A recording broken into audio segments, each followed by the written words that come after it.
நான் என்னுடைய ஊழிய காலத்தில் இந்தியாவின் பல பகுதிகளில் பயணம் செய்த காலங்களில் இந்த அடிமை வாழ்க்கை வாழுகிற மக்களை அவர்கள் வாழ்கிற இடங்களிலேயே அவங்க இருக்கிற கோலத்திலேயே சந்திக்க ஆண்டவர் என்னுடைய கண்களை அதன் மூலம் தான் திறந்தார். ஏங்க, நம்முடைய சபையின் மூலம் ஆண்டவர் செய்ததை ஒரு சாட்சியாக உங்களுக்கு நான் சொல்ல விரும்புகிறேன். இந்த திருச்சபையினுடைய ஆரம்ப காலத்துல இல்லாத பலர் இங்க இருக்கிறீங்க. இன்றைக்கு இந்த சபையை, இந்த ஊழியத்தை இந்த நிலைமையில பாக்குறீங்க. ஆனா ஆரம்பம் இப்படி இருக்கல. நம்மளுடைய 2வது சபை எங்க இருக்குது? தலைமை சபைக்கு அடுத்த சபை சிக்கஜாலாவில் இருக்குது. அந்த சிக்கஜாலா சபை எப்படி உருவானது தெரியுமாங்க? என்னுடைய சொந்த சகோதரி தேவனஹள்ளியில இருக்கிறாங்க. நம்முடைய அகாப்பே திருச்சபை துவங்குவதற்கு முன்பு நான் பெங்களூருக்கு வந்துட்டேன். நான் அப்போ வருஷத்திற்கு ஒரு முறை என் சகோதரியை பார்க்கறதுக்காக நான் போவேன். அப்போ ஸ்கூட்டர்ல போவேன். அப்போ இந்த சிகஜாலாம் அப்போ வில்லேஜஸ், அதெல்லாம் பியூர் வில்லேஜஸ். ஒரு நாள் என் சகோதரி வீட்டில இருந்து நான் திரும்பி வரும்போது சிக்கஜாலா தாண்டின உடனே, அந்த ஊருக்கு பேர் என்ன பேரு, வித்யா நகர் அப்படிங்கிற இடத்துல நான் ரொம்ப வெயில் களைப்புனால அங்க இளநீ வித்துட்டு இருந்தேன். அந்த வில்லேஜில் ஒரு ஆள் சைக்கிளில் நான் என் வண்டியை நிறுத்திட்டு அந்த ஆள்கிட்ட ஒரு இளநீ வாங்கி குடிக்கணும். இளநீக்கு என்ன சொல்றதுன்னு தெரியல. அப்போ நான் பெங்களூர் வந்த புதுசு. தமிழும் கன்னடாவுக்கும் அப்படி சொல்லி அவன் சொன்னான், சார் தமிழ்லேயே சொல்லுங்க சார். நான் இங்க தமிழ் பேசுறான். அப்போ அந்த ஆள்கிட்ட இளநீ வாங்கி குடிச்சு அவற்றை நான் பேசுனேன், நீங்க யாரு எப்படி என்னன்னே. அப்போ அவர்கிட்ட பத்தி கேட்டேன், நீங்க எப்படி தமிழ்காரங்க இங்க வந்தீங்க அப்படின்னு. என்ன சார் சொல்றீங்க, நாங்கெல்லாம் எங்களுடைய முன்னோர்கள் காலத்துல இருந்து நாங்க தலைமுறை அங்க இருக்கிறோம். எங்க அப்பா நாலாம் அங்க 70 வருஷத்துக்கு மேல ஆயிடுச்சு. நான் சொன்னேன், என்ன செய்றீங்க? அப்போ அவர் சொன்னார், அங்க பெட்டால் சூர்னு சொல்லி ஒரு பெரிய பண்டை ஒன்று இருக்குது அங்க, அதை காட்டினார். உள்ள போய் பாருங்க சார், எல்லாம் நம்ம ஆட்கள் தான் வேலை செய்யறாங்க.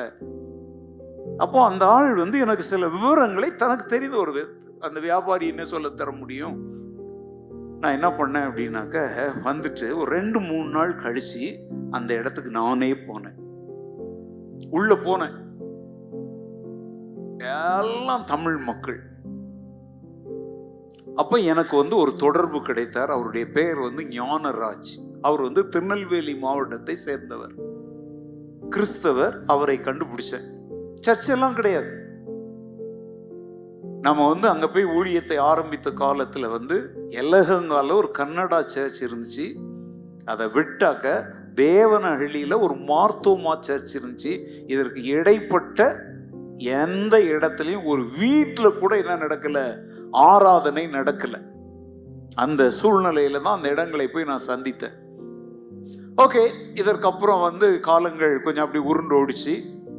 நான் பல சர்வே எல்லாம் பண்ணி அந்த பகுதியில, நான் சொல்ற அந்த பெல்ட்ல, அதாவது எலகங்கா டு தேவனஹள்ளிக்குள்ள 18 கிராமங்களில் சுமார் 40,000 தமிழ் மக்கள் கல் உடைக்கிற இந்த தொழிலில் ஈடுபட்டிருக்கிறார்கள். அவர்களில் பெரும்பாலானோர் கொத்தடிமைகள். அவங்களுக்கு பாண்டட் லேபரர்ஸ் அப்படின்னா அர்த்தம் என்ன தெரியுமாங்க? அவங்களுக்கு முதல்ல ஒரு அட்வான்ஸ் கொடுத்துருவாங்க. அவங்களுடைய ஏழ்மை வறுமை நிமித்தம் 2 லட்சம் அப்படி ஏதாவது வாங்கிக்குவாங்க. அப்போ அவங்க வேலை செய்வாங்க. இப்போ இந்த வாரத்தில் 5,000 ரூபாய்க்கு வேலை செஞ்சாக்க அவன் என்ன பண்ணுவான் தெரியுமா? 3,000 ரூபாய் அந்த கொடுத்தான் பார்த்தீங்களா அட்வான்ஸு, அதுக்கு எடுத்துக்குவான். 2,000 ரூபாய் கொடுப்பான். அதை வச்சு தான் அவங்க அங்கே என்ன செய்யணும், வாழணும். பிள்ளைகள் படிக்கலாம் போக முடியாது. அங்கேயே கல் உடைக்கிற இடத்துலயே குடிசைகள் போட்டு கொடுத்துருப்பான். ஒரு 10 அடி நீளம், ஒரு 6 அடி அகலம், அந்த மாதிரி நம்ம டாய்லெட்டை விட கொஞ்சம் பெருசா இருக்குங்க. அப்படி ஒரு குடிசை போட்டு கொடுத்துருப்போம். அதுல விளக்குகளை கொளுத்தி வச்சுக்கிட்டு அவங்க வாழணும். காலையில வேலைக்கு போகும்போது பிள்ளைகளையும் கூட தான் கூட்டிட்டு போகணும். அது என்னன்னா, அடுத்த தலைமுறையும் படிச்சு வேற வேலைக்கு போயிட்டாக்க இந்த வேலை செய்ய யாரும் இருக்க மாட்டாங்கிறதுக்காக இது ஒரு அடிமைத்தனம். அப்போ நம்முடைய அகாப்பே திருச்சபை துவங்கப்பட்ட காலம் உங்களுக்கு இல்லை, யாருக்காவது ஞாபகம் இருக்குதான்னு எனக்கு தெரியல. உங்களை நான் ஒரு டீமா அங்க கூட்டிட்டு போனேன். நம்ம தெரு தெருவா போய் ஜீசஸ் படங்கள்லாம் காட்டி நம்ம அந்த ஹேண்ட் மைக்கை வச்சுக்கிட்டு என்ன செய்வோம். எத்தனை பேருக்கு ஞாபகம் இருக்கு? ஓகே, நீங்களாம் வந்தீங்களா? அங்கேயே போய் நம்ம 2-3 நாட்கள்லாம் தங்கி 3 days தங்கி தெரு தெருவா ஊழியம் செய்தோம். அதற்கப்புறம் நம்முடைய சகோதர சகோதரிகளை வாரந்தோறும் அனுப்ப ஆரம்பிச்சேன். அவங்க உள்ளெல்லாம் இறங்கி அந்த மக்களோட பழகி தொடர்புகள் கிடைக்க ஆரம்பித்தாங்க. அவங்க வீட்டுல எல்லாம் இப்படி நிமிர்ந்தெல்லாம் போக முடியாதுங்க, இப்படி குறிஞ்சுதான் போனோம். அப்படிப்பட்ட குடிசைகள்ல தான் அவங்க வாழ்ந்தாங்க. அந்த நாட்கள்ல நாமே நம்முடைய சபைக்கு வாடகை கட்டுற வழி இல்லாம ரொம்ப ஏழ்மையில் இருந்த காலங்கள் அது. ஆனாலும் நல்லா கவனிச்சுக்கோங்க, இந்த திருச்சபை என்ன பாதையில நடந்து வந்தது என்பதை நீங்கள் அறிய வேண்டும் என்று ஆண்டவர் விரும்புகிறார். நான் விரும்பல, ஏன்னா நான் இதெல்லாம் சொல்லணும்னு நினைக்கல. அதுக்கப்புறம் ஜெபித்து எப்படியாகிலும் இந்த இடத்துல ஒரு ஊழியத்தை உருவாக்க வேண்டும் என்று தீர்மானித்து ஒரு வீடெல்லாம் வாடகைக்கு எடுத்து, அதற்கப்புறம் நான் அந்த கிராம மக்களுக்குள்ளெல்லாம் போய் நிறைய பேர் பழக்கம் ஆயிட்டாங்க. நான் கண்டுபிடித்த 2 பெரிய இஷ்யூஸ் என்ன அப்படின்னா, ஒன்று எஜுகேஷன். பிள்ளைங்களுக்கு என்ன கிடையாது? படிப்பே கிடையாது.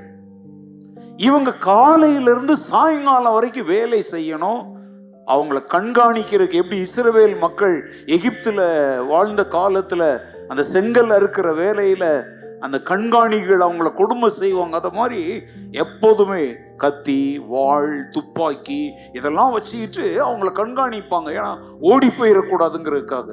அப்படி யாராவது ஓடவோ தப்பவோ முயற்சித்தா கதைய முடிச்சிடுவாங்க. அடியெல்லாம் உங்க வீட்டு அடி எங்க வீட்டு அடி இல்லைங்க, அப்படி கொடுமைகள் செய்வாங்க. அப்போ இந்த பிள்ளைகளை எப்படியாகிலும் காப்பாற்ற வேண்டும் என்று அந்த மக்கள் வாழ்கிற இடத்துலயே அந்த காட்டு பகுதியிலேயே போயிட்டு நம்ம சர்ச் மூலம் என்ன போட்டோம், ஒரு ஷெட்டு போட்டோம்.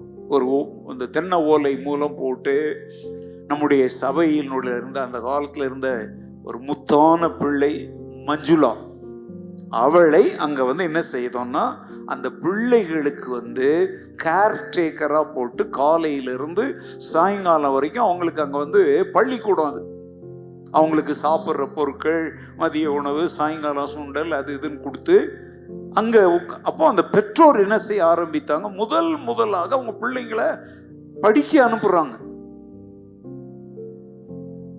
அப்புறம் பார்த்தா அவங்க மருத்துவமே செஞ்சிக்க முடியாது, நேரம் இருக்காது அவங்களுக்கு, எல்லா நாளும் வேலை செய்யணும். அதனால அப்போ நம்மள்கிட்ட ஆணுடைய கிருபையினால ஒரு பொலேரோ இருந்துச்சு. ஒரு டாக்டர் அம்மாவை ஹையர் பண்ணி வாரந்தோறும் அதுக்காக ஒரு கூடாரம் வாங்கணும். சர்க்கஸ் போடுறாங்க, அது மாதிரி சின்ன ஒரு டென்ட் ஒன்றை விலைக்கு வாங்கி நானும் போவேன் அந்த டாக்டர் அம்மாவை கூட்டிட்டு. அங்க ஒரு புளிய மரத்தை அடியில அந்த டென்ட்டை போட்டு அதுல அந்த டாக்டர் அம்மா யார் யார் வராங்களோ அவங்களுக்கெல்லாம் நம்முடைய சபையின் சார்பில் இலவசமான மருத்துவம் செய்ய ஆரம்பித்தோம். மக்கள் அப்படியே நம்ம கூட ஒட்டிக்கிட்டாங்க. அதனுடைய விளைவு என்ன தெரியுமாங்க? என்னுடைய உயிருக்கு குறி வைத்தார்கள். டைரக்டா சொன்னாங்க, அவனை வர்றதை நிறுத்து, வெட்டி வைக்கிற மாதிரி அவன் கார் அப்படியே வானத்துல பறக்க வைப்பேன். அவன் நினைச்சானா போற இடத்துல ஒரு கண்ணீடி வச்சானா நம்ம வண்டி போகும்போது என்ன செய்யும், தூள் தூளா பறந்துடும் சொன்னாங்க.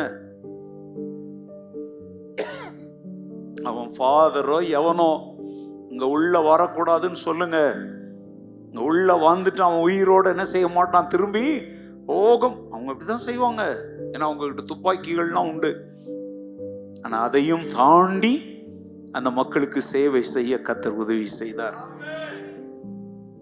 அந்த நாட்கள்ல அவர்களை பற்றிய பயங்கரமான ஆராய்ச்சிகள் செய்த, வெறும் இந்த கல் உடைக்கிற வாழ்க்கையில அவங்க அடிமைகளாய் வாழ்வதை மாத்திரம் அல்ல, அவங்களுடைய பின்னணி என்ன, ஏன் இந்த மாதிரி நிலைமைக்கு அவங்க வர்றாங்க, அவங்க குடும்ப வாழ்க்கை, கல்யாண வாழ்க்கை, பிள்ளைகள், குறிப்பாக பெண் பிள்ளைகளை குறித்த அவங்களுடைய மனப்பான்மை என்ன, இவங்களுடைய எதிர்காலம் என்ன, இப்படின்னு சொல்லி ஒரு பெரிய ஆராய்ச்சி கட்டுரை அதை எழுத ஆண்டவர் உதவி செய்தார். பயங்கரமான ஆராய்ச்சிகள் செய்தார்.